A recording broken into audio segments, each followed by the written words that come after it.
ሃፍ ታይም ላይ የሰራውትን ቪዲዮ አይታላ ሁሉም ነገር እንዳልኩት ከሆነ በኋላ 2-1 ከመራን በኋላ ሶስተኛውን ጎል ማግባት እየቻልን አርቴታ ስግጥ ክልክል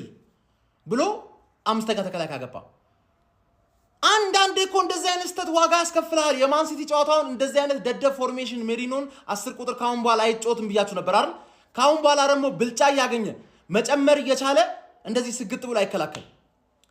ካልተማረበት ምን አለበል ይሄው ገባበት ክሮስ ምናምን እኮ ማነው 10 ተከላካይ ቢኖርም እኮ ሊገባ ይችላል ክሮስ ይሄ እንዴት አታስብበት ምን ሆነ ነው ሲቲ ነገር ቢያሸንፍ ራሱ እኮ 4 ነጥብ ነው ቢያሸንፍ ራሱ ማለት ደግመን ሌላ ነጥብ ሳንጥል በፊት ማን ነው አንቺ ትጫለሽ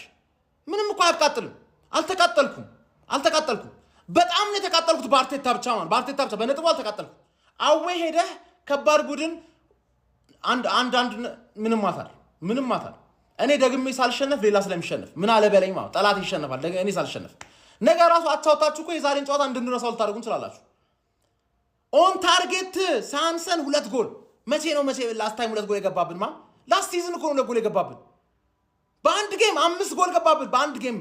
5 ሆነን አንዴ በአንድ ጌም አሁን ለሚቀጥሉት 8 ጨዋታ ክሊን ሺት ተጠብቃለሁ አርቴታ የሚቀጥሉት 8 ጨዋታ